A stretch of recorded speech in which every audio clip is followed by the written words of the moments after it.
Bonjour, c'est Ursule encore. On est le 29 juillet 2023. Alors, je viens sonner la trompette ce matin encore et je viens proclamer le retour de notre Seigneur Jésus-Christ. Amen et alléluia. Soyons tous bénis, soyons remplis de sa joie, soyons persévérants en tout temps et en toutes choses. Amen. Les yeux fixés sur notre Seigneur Jésus-Christ. Amen. En tout temps. Amen. Alors, je viens apporter une parole que j'ai reçue ce matin. Et je viens donc le mettre en ligne et que le Seigneur vous donne d'en prendre connaissance. Et puis, pour ceux qui ont des choses à changer, qu'ils puissent les changer à temps. Amen. Et pour ceux qui croient être debout, la Bible dit de faire attention, de peur de ne pas tomber, de faire attention et que chacun demeure connecté, amen, à la source, amen, qui est notre Seigneur Jésus-Christ, amen, alléluia. Alors, rassemblés au creuset, amen. Donc ce matin, j'ai reçu le 913, et le 913, ça vient du 914. Donc, j'ai décidé d'apporter une explication là-dessus, un peu brève, et puis je vous encourage à aller regarder ça dans la concordance grecque ou en hébreu, selon que l'information que je vais vous donner, et après d'écouter le message du Seigneur. Alors, le 913 dans la concordance grecque, ça dit Barak. Barak, c'est-à-dire commandant en chef, et en Israël, quand les gens disent Barak, ils disent des éclairs. Amen. Alors, Jésus-Christ a dit, j'ai vu Satan tomber du ciel comme des éclairs, comme un éclair, comme un éclair, voilà. Alors, quand il a dit, quand on va dans la partie là qu'il a dit éclair, c'est Barak. Amen. Donc, Barak, éclair. Et nous sommes renvoyés par notre Seigneur à aller lire Apocalypse 10. Amen. Je vous laisse aller lire Apocalypse 10.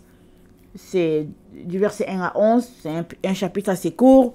Alors, je vous encourage à aller lire cela. Ça, c'est dans la concordance grecque.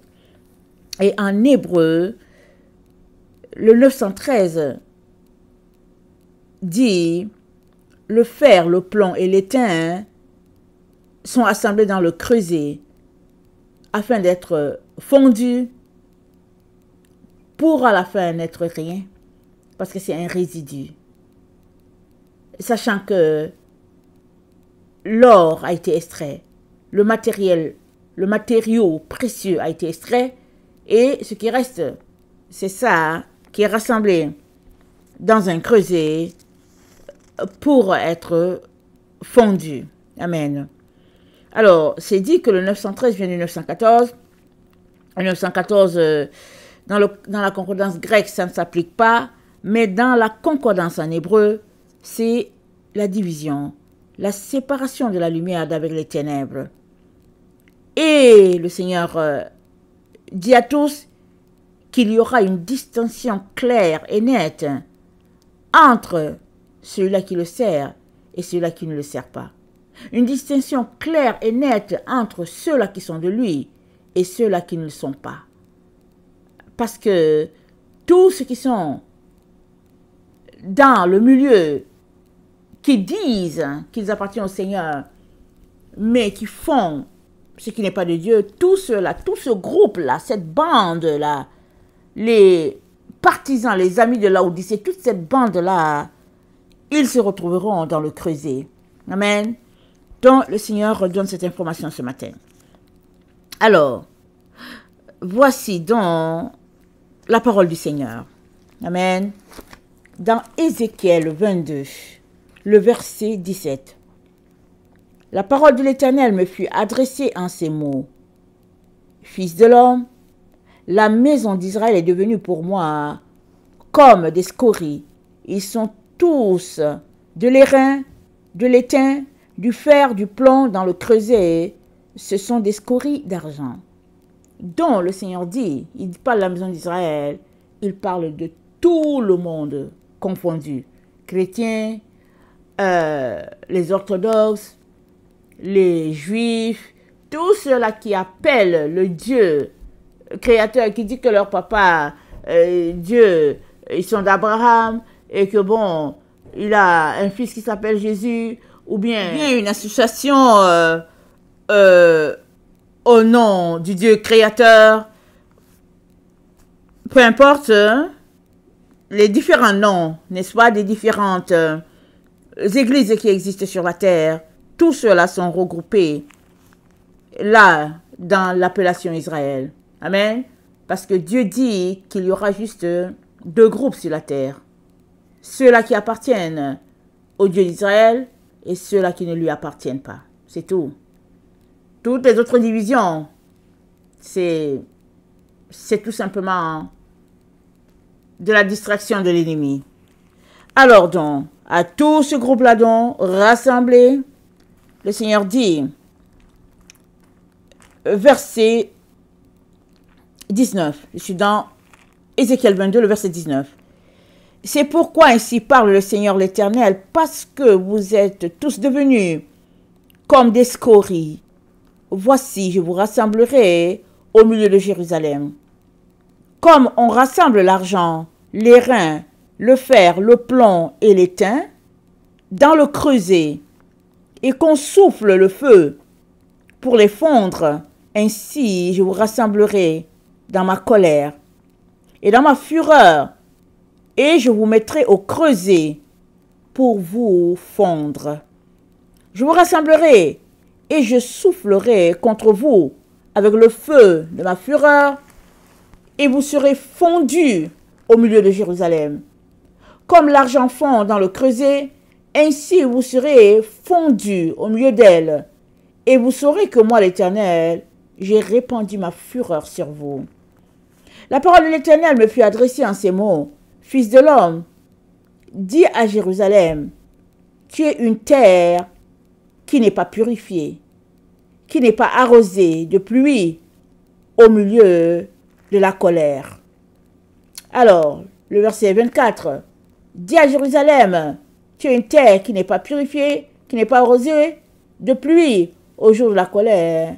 Dis à mes enfants, tous ceux-là qui côtoient l'Église, tous ceux-là qui disent que ils sont du Seigneur, qui sont une Église selon Jésus, et qui s'appellent évangéliques, catholiques, et tous ceux-là qui se distinguent d'une manière quelconque en disant, bon, voilà, on parle en langue, on est baptisé au nom de Jésus. Tout cela, le Seigneur les appelle Jérusalem. Parce que Jérusalem, c'était la ville du roi. Donc tous ceux-là qui se disent qu'ils sont quand même saints et puis ils font tout pour rendre honneur à Dieu, Dieu dit, êtes-vous arrosés de sa pluie? C'est ça qu'il vous pose comme question. Êtes-vous arrosés de son eau? Êtes-vous en train de vous abreuver à la véritable source? C'est la question qu'il a pour vous. Donc, on reprend le verset. Ézéchiel 22, le verset 24. Fils de l'homme, dis à Jérusalem, tu es une terre qui n'est pas purifiée, qui n'est pas arrosée de pluie au jour de la colère. Ces prophètes conspirent dans son sein comme des lions rugissants qui déchirent leur proie. Ils dévorent les âmes, ils s'emparent des richesses et des choses précieuses. Ils multiplient les veuves au milieu d'elles. Ces sacrificateurs violent ma loi et profanent mes sanctuaires. Ils ne distinguent pas ce qui est saint de ce qui est profane. Ils ne font pas connaître la différence entre ce qui est impur et ce qui est pur. Ils détournent les yeux de mes sabbats et je suis profané au milieu d'eux. Ces chefs sont dans son sein comme des loups qui déchirent leur proie. Ils répandent le sang, perdent les âmes pour assouvir leur cupidité. Et ces prophètes ont pour eux des enduits de plâtre, de vaines visions, des oracles menteurs. Ils disent, ainsi parle le Seigneur l'Éternel, et l'Éternel ne leur a point parlé. Le peuple du pays se livre à la violence commet des rapines, opprime le malheureux et l'indigent, foule l'étranger contre toute justice. Je cherche parmi eux un homme qui élève un mur, qui se tienne à la brèche devant moi en faveur du pays, afin que je ne le détruise pas, mais je n'en trouve point. Je répandrai sur eux ma fureur, je les consumerai par le feu de ma colère, je ferai retomber leurs œuvres sur leur tête, dit le Seigneur, l'Éternel. Mais s'il y a au milieu de tout ce groupe-là, s'il y a au milieu de quelqu'un qui se réclame de moi et qui est de moi, qui s'abreuve à ma source, s'il y a quelqu'un là-dedans qui pense que il ne fait pas partie du lot, alors je dis à cette personne, Nombre 16, 21. Et dans Nombre 16, 21, voilà ce qui est dit. Nombre 16, 21. C'est dit, séparez-vous du milieu de cette assemblée et je les consumerai en un seul instant. Je répète, séparez-vous du milieu de cette assemblée et je les consumerai en un seul instant. Mais si vous ne voulez pas vous séparer, si vous ne voulez pas mettre en application Nombre 16, 21, alors vous subirez ce qu'ils subiront, car je les frapperai tous de mon épée, je les consumerai par ma colère. Aucun d'eux n'échappera. De l'est à l'ouest, du nord au sud, je les consumerai. Toute la terre saura alors ce que l'Éternel des armées aura fait de tous ces rebelles qui se disent mes enfants, qui se disent me connaître et qui commettent abomination sur abomination et qui refusent de se repentir. Ainsi est la parole de l'Éternel en ce jour. Amen. Et dans Ésaïe, Apocalypse 22, amen, dans Apocalypse 22, voilà ce qui est dit pour tous ceux-là qui s'abreuvent à la source. Apocalypse 22. Il est dit, et il me montra un fleuve d'eau de la vie, limpide comme du cristal, qui sortait du trône de Dieu et de l'agneau. Au milieu de la place de la ville et sur les deux bords du fleuve, il y avait un arbre de vie produisant 12 fois des fruits, rendant son fruit chaque mois et dont les feuilles servaient à la guérison des nations. Il n'y aura plus d'anathème, le trône de Dieu et de l'agneau sera dans la ville. Ses serviteurs le serviront et verront sa face, et son nom sera sur leur front. Il n'y aura plus de nuit, et ils n'auront besoin ni de lampe, ni de lumière, parce que le Seigneur Dieu les éclairera, et ils régneront au siècle des siècles. Et dans Ésaïe 65, le verset 8, voilà ce que dit notre Dieu. Ésaïe 65, le verset 8.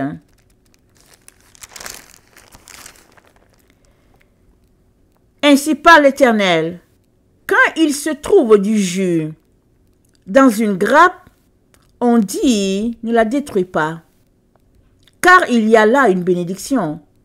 J'agirai de même pour l'amour de mes serviteurs. Amen.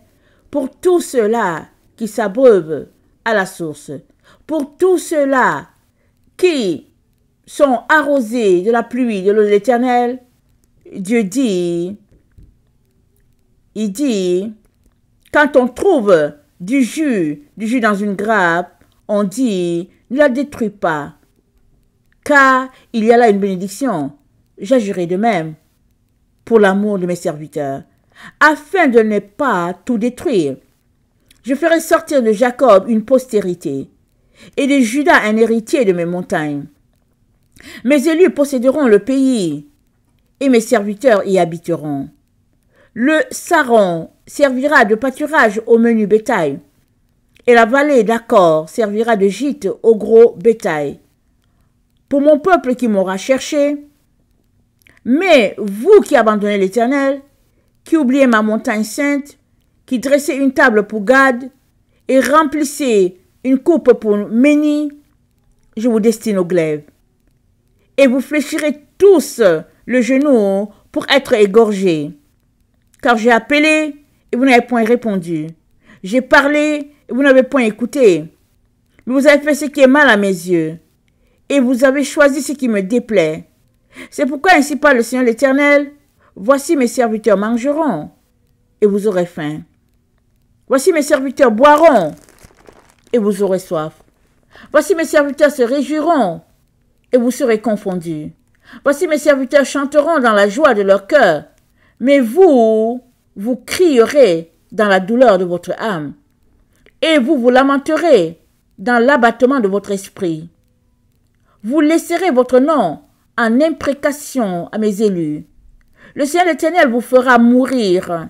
Il donnera à ses serviteurs un autre nom. Celui qui voudra être béni dans le pays voudra l'être par le Dieu de vérité. Et celui qui jurera dans le pays jurera par le Dieu de vérité.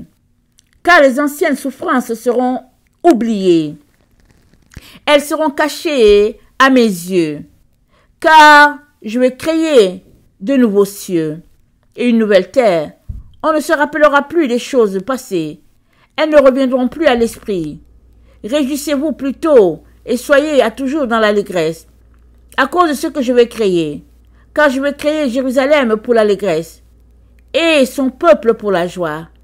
Je ferai de Jérusalem mon allégresse et de mon peuple ma joie. On n'y entendra plus le bruit des pleurs et le bruit des cris. Il n'y aura plus ni enfant ni vieillard qui n'accomplissent leur jour. Car celui qui mourra à 100 ans sera jeune, et le pécheur âgé de 120 sera maudit. Ils bâtiront des maisons et les habiteront. Ils planteront des vignes et en mangeront le fruit. Ils ne bâtiront pas des maisons pour qu'un autre les habite. Ils ne planteront pas des vignes pour qu'un autre en mange le fruit. Car les jours de mon peuple seront comme les jours des arbres, et mes élus jouiront de l'œuvre de leurs mains. Ils ne travailleront pas en vain. Ils n'auront pas des enfants pour les voir périr. Car ils formeront une race bénie de l'Éternel, et leurs enfants seront avec eux. Avant qu'ils m'invoquent, je répondrai. Avant qu'ils aient cessé de parler, j'exaucerai. Le loup et l'agneau paîtront ensemble. Le lion comme le bœuf mangeront de la paille, et le serpent aura la poussière pour nourriture. Il ne se fera ni tort, ni dommage sur toute ma montagne sainte, dit l'Éternel. Que son nom soit béni. Maranatha. Jésus revient. Amen et Alléluia. Amen.